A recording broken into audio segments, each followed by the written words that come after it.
The first Thanksgiving.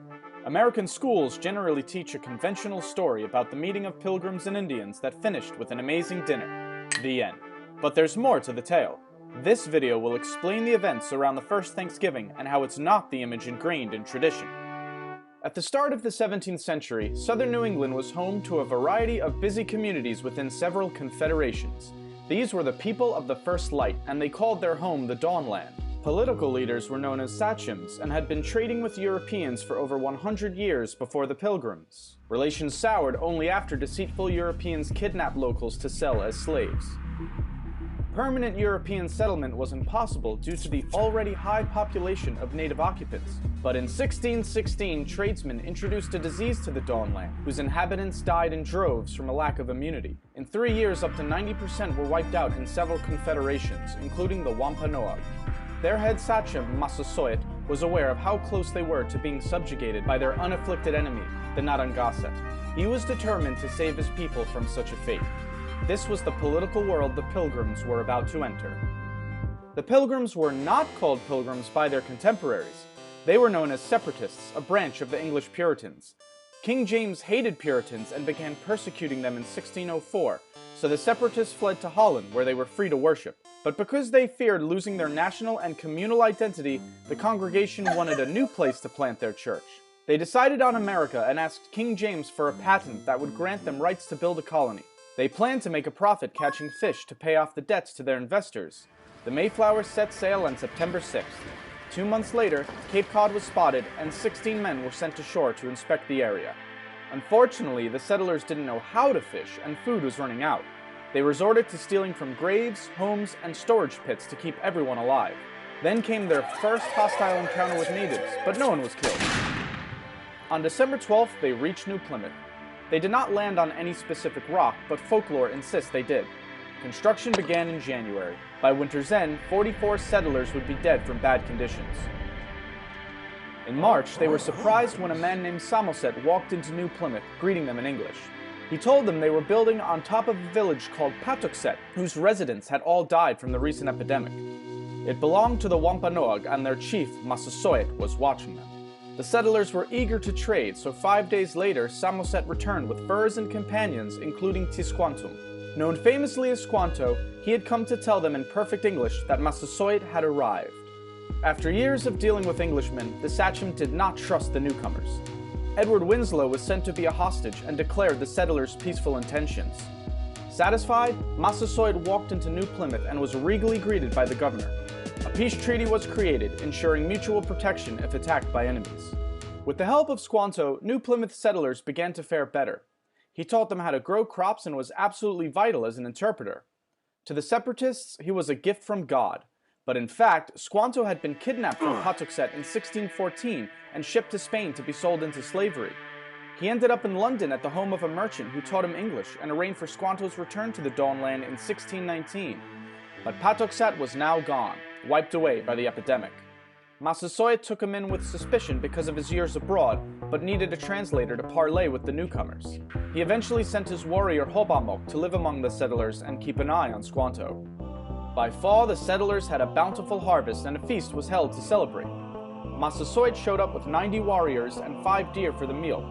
For 3 days, the English and Wampanoag ate and entertained one another. This was the famous first Thanksgiving children learn about in school. However, the word Thanksgiving would not have been used by these settlers to denote a harvest feast. For Puritans, a day of Thanksgiving was a day of fasting while giving thanks to God in prayer. But the story of Pilgrims and Indians does not end here. During New Plymouth's first year, Squanto had been up to something. Realizing his substantial power as the only English speaker of his people, he conceived a plan to overthrow Massasoit. He persuaded locals he could command the English to make war or peace at his will. Hobamok was suspicious of Squanto and warned Governor Bradford. Soon enough, they discovered Squanto's plot and informed Massasoit, who was furious. He demanded Squanto be handed over for a swift execution. Bradford refused. The interpreter was too valuable to give up. But according to the treaty, Squanto's life belonged in the hands of his sachem. Bradford finally conceded. He was about to hand over Squanto when an unidentified ship appeared. The alarm it caused delayed Bradford and worried Massasoit's envoys. Angered and impatient, they left. The ship carried 60 Englishmen planning to build a colony near Boston.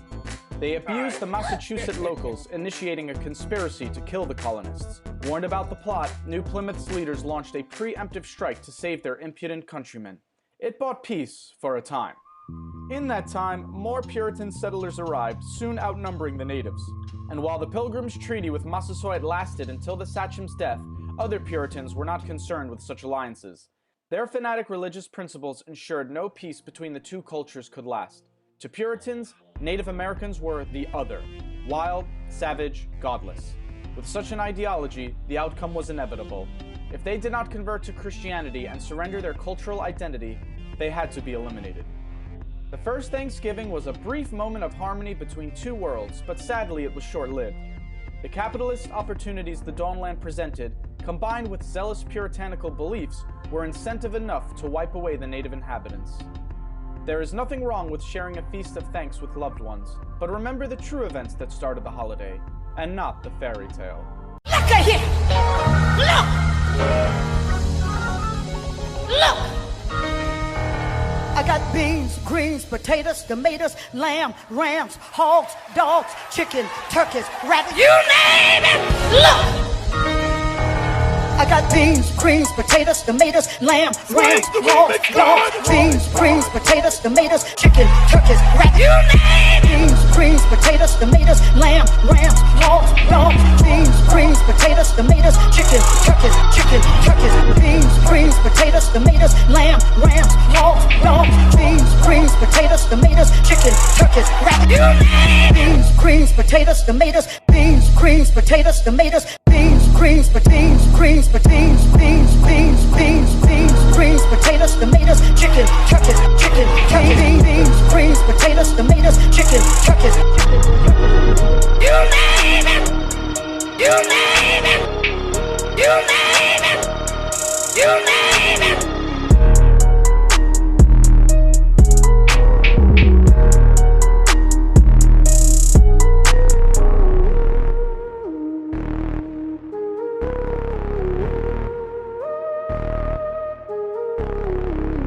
Greens, potatoes, tomatoes, lamb, rams, hogs, dogs, beans, greens, potatoes, tomatoes, chicken, turkeys, rabbits, you name it! Beans, greens, potatoes, tomatoes, lamb, rams, hogs, dogs, beans, greens, potatoes, tomatoes, chicken, turkeys, beans, greens, potatoes, tomatoes, lamb, rams, hogs, dogs, beans, greens, potatoes, tomatoes, chicken, turkeys, rabbits, you name it! Beans, greens, potatoes, tomatoes, beans, greens, potatoes, tomatoes, beans, greens, beans, greens, beans, beans, beans, beans, beans, greens, potatoes, tomatoes, chicken, turkeys, beans, greens, potatoes, tomatoes, chicken, turkeys.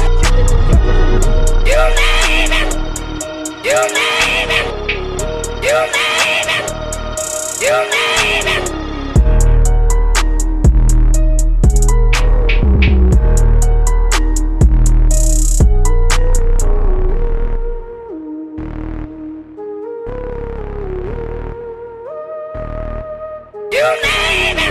This year I'm going all out. A vegan Thanksgiving at our house. About to bring everything but the hog out. Think we eat nothing but grass, what you talking about? Shit, I'm about to jump into the whip and hit the Whole Foods early. Get everything to get that soul food working. Like mac and cheese, the collard greens, the black eyed peas, and get a roast of that tofu turkey. Got cornbread, even got stuffing. Mashed potatoes so good, put your hand in it. String beans, and you know we got yams with it. Got cabbage and greens with no ham in it. You can fill your plate up without all the guilt. We whip pies up, nigga, out of almond milk. Everything that you touch gon' be dairy free. Even though I don't care for me, boy, please, I got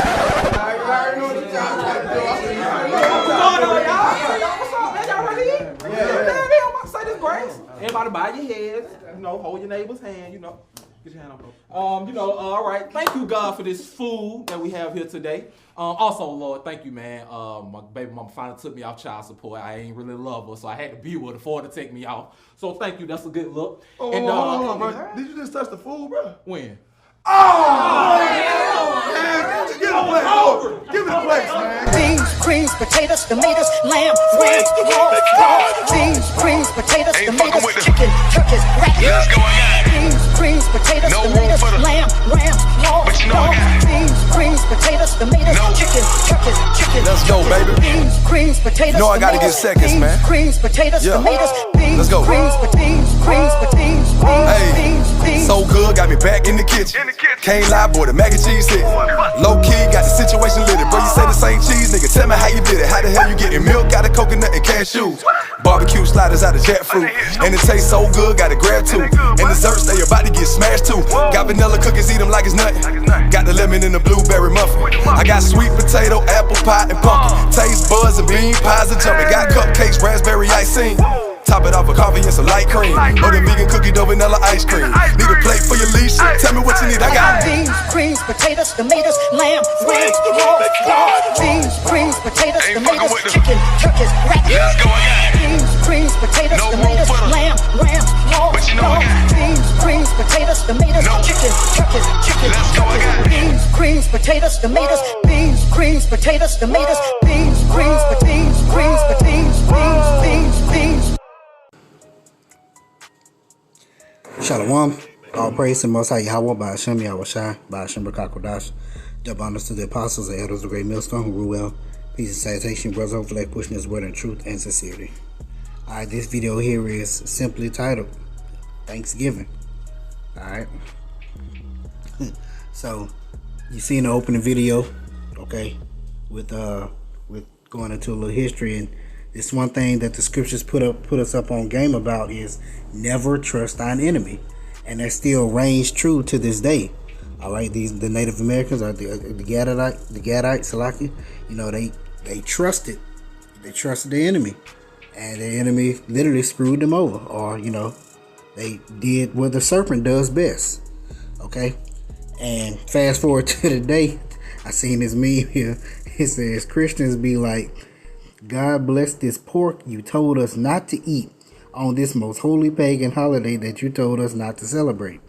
All right, and literally you do that. You'll bring information out to them about this is a pagan day. The Lord doesn't like these days, these so-called holidays or these holidays. Pork is not good for you. Shrimp, crab, lobster, crawfish, all those different mussels, scallops, clams, all that, whatever it is, frog legs, catfish, all that stuff. Okay, it's not good for you. He doesn't want us to eat it. People still do it. Okay, all right, but but like you seen in another video, we dance, we celebrate, all those good things. We literally take hold on to these wicked holidays. And we hold on to them and cleave onto them hard, and we don't want to let them go. And like I said before, the problem with our people, their vision, it's 2/3 of our people, Salaki, their vision starts and ends here in Babylon the Great. They can't see anything past being in captivity. Okay, but we're visionaries. All right, we can see well beyond this captivity. We can see the downfall of this kingdom. All right, let me grab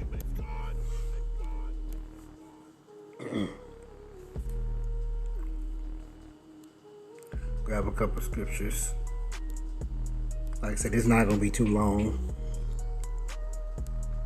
This is Jeremiah chapter 10. I'll start at verse 1. It says, Hear ye the word which the Most High speaketh unto you, O house of Israel. All right, so he's speaking to our people, the Israelites. Thus saith the Most High, thus saith Yahweh, learn not the way of the heathen, and be not dismayed at the signs of heaven, for the heathen are dismayed at them. All right, I want to focus on that point of learn not the way. So whichever way the heathen go, don't go that way. Okay, they have their customs, they have their manners, they have their holidays, you know, they have their wicked days, you know, they have their law, things that govern them. Do not go into those ways, because one reason why we are in this captivity that we're in is because we followed after the ways of the heathen. Okay, we followed after these other nations. They have their gods. We have our power, which is Yahweh, by Hashem Yahweh Shai. That's our power. Okay, we worship the only living power. They don't. Okay.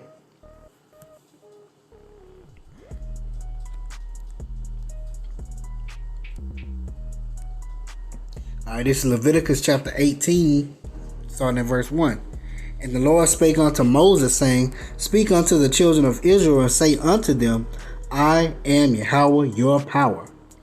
After the doings of the land of Egypt, wherein ye dwelt, shall ye not do, Okay, don't do those things that when you were in captivity under the Egyptians in the land of Egypt. Don't do those things. Don't follow those customs. Don't be shaving your head. Don't be shaving your face. Putting on the makeup. All those different things. Okay? Putting on dresses. Embalming people. All that good stuff. Okay? Shall ye not do? And after the doings of the land of Canaan, which, when we were given, which was, later became Israel, when we were brought to the land of Canaan for that promised land. Okay? Whither I bring you shall ye not do, neither shall ye walk in their ordinances. Okay? Don't follow the ways of the heathen. Learn not their ways. Ye shall do my judgments and keep mine ordinances to walk in therein. I am Yahweh your power. Ye shall therefore keep my statutes and my judgments, which if a man do, he shall live in them. I am Yahweh. Okay? We've been given laws, statutes, and judgment. We've been given customs. We've been given high holy days. We've been given these things to make us, because we are separate. We are not like these other nations. The Lord, He separated us from them. Okay? We don't need to, we're not supposed to be blending in with them.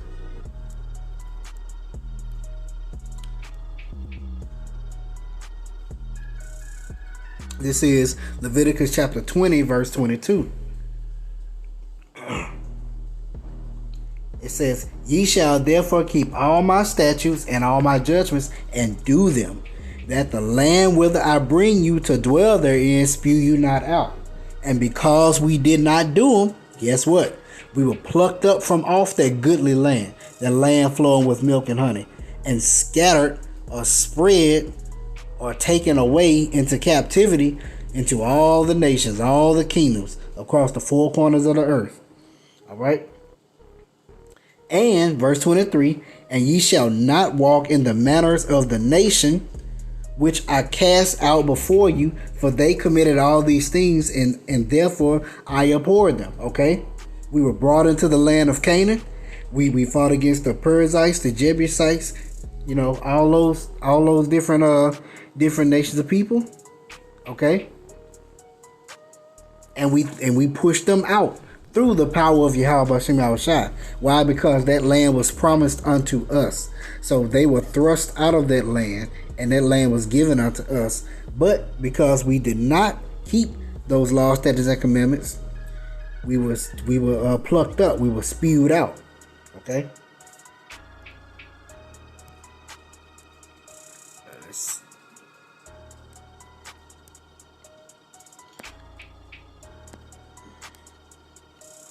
All right, Deuteronomy chapter 12, verse 29. When the Lord thy power, or when Yahweh thy power, shall cut off the nations from before thee, which we just read, whither thou goest to possess them, and thou succeedest them, and dwellest in their land, take heed to thyself that thou be not snared by following them. Okay? Learn not their ways. Don't follow them. Don't go after what they were doing. Don't go after their manners and customs. Don't go after that stuff. All right? And then over here in Babylon the Great, don't celebrate Thanksgiving. Don't celebrate Christmas, Mother's Day, Father's Day, Independence Day, 4th of July, MLK Day, okay, Labor Day, Memorial, all those things. These are the Halloween. These are the customs of these heathen nations. All right? Verse 30 again. Take heed to thyself that thou be not snared by following them. After that they be destroyed from before thee, and that thou inquire not after their gods. All these holidays go back to the worship of these idol gods. Birthdays, especially, even yourself. Okay?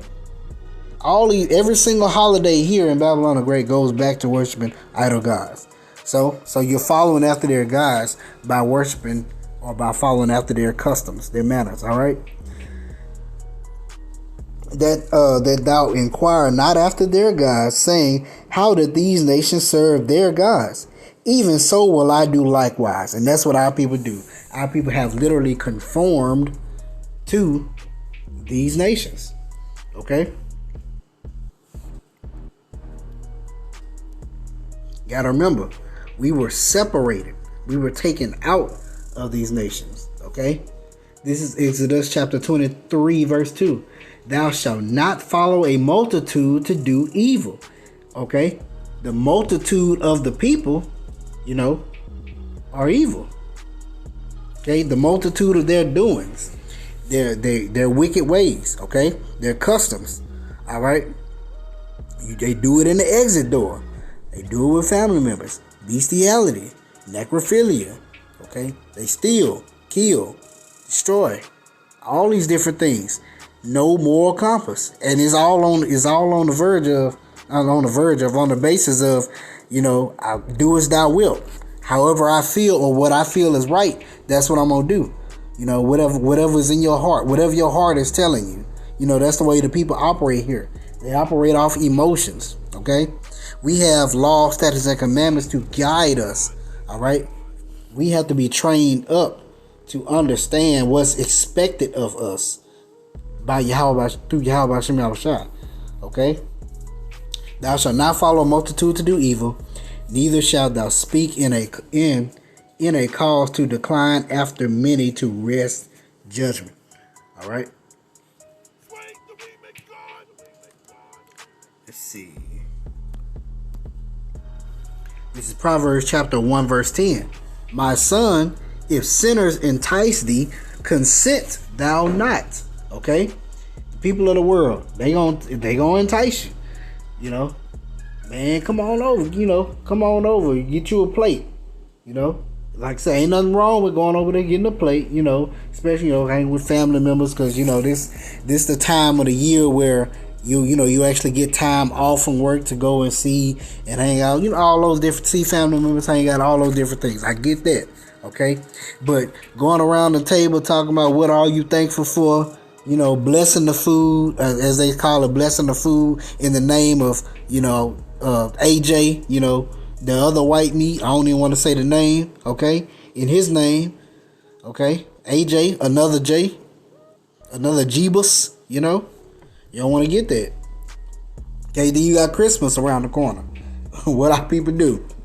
Get them Christmas trees, put up them Christmas lights on the house, deck that tree, with the lights and the tree toppers, and with the stars and the angels on top.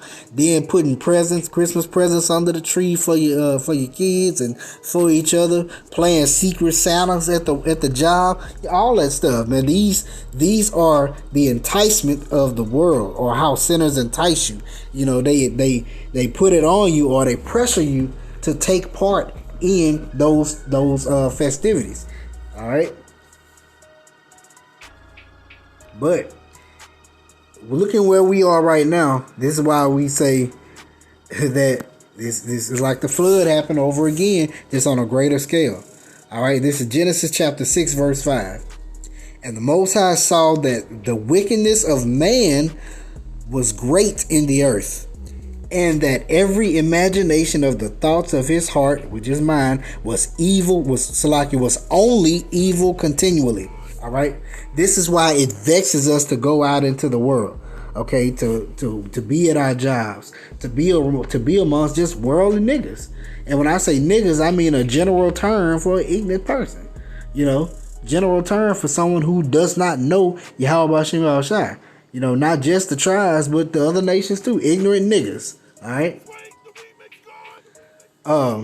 And their thoughts are only evil continually. Okay. No, think about it. The elect or the prophets or the men of the Lord, they're the only ones in the earth that's actually speaking the name of Yahweh Shem Yahushua, pushing that name in the earth, fearing that power, fearing Yahweh Shem Yahushua. Okay? Think about it. When you go out into the world, ain't nobody really talking about what's going on in the earth. When I say what's going on in the earth, I ain't talking about the crisis and all and the demic and all that different stuff. I'm talking about scriptures, filtering it through the scriptures, letting us know what the scriptures say versus what the world says. All right, filtering, showing what's going on. Hey, it says this. The prophecy says this. All right. I've been watching that the Matrix series, and I recommend you go watch that again. You know, with this, you know, this truth mindset. I mean, Morpheus gotta have that faith. Okay, he literally had faith in the one. You know, in that Neo was that one, and I'm talking about he had what the world would call blind faith. I'm talking about that type of faith that was unshakable, no matter what it looked like. You know, because he said the oracle prophesied this, the oracle said this, the word, you know, the prophecy says this. That's all that was on Morpheus's mind the whole time. And that's the faith we have to have. We have to understand that, hey, this is written. This is what's written. This is what's going to come true. The prophecy says this. The prophecy says this. The word of the Lord says this. Yahweh Shai says this. Yahweh Shai said this. Okay? Ezra, Isaiah, all these people, Jeremiah, you know, Zechariah, all these great men of the Lord whom the Lord used to speak his word, these things are coming true. They're coming to pass. All right? And so don't get caught up in this holiday season, as they call it, because think about this: the legislation, the world leaders, all these different things, they do a lot of things. They write a lot of laws, write a lot of legislation. They do a lot of things under the table, you know, while the people are caught up in holiday travel, festivities, celebrating, you know, these holidays, going to deal with the family, all those different things. They do all that, okay? But this has been Thanksgiving, okay? Never trust your enemy, because you got to remember, back in the day, back in the history, okay, we got effed over through our enemy, and we continuously get. That's why you can't trust them, okay? It's evident. The proof is in the pudding, and the pudding is really real, all right? So, call Allah Yahweh Shem Al Shai, Shem Kakwadash. I hope you're edified. Shalom.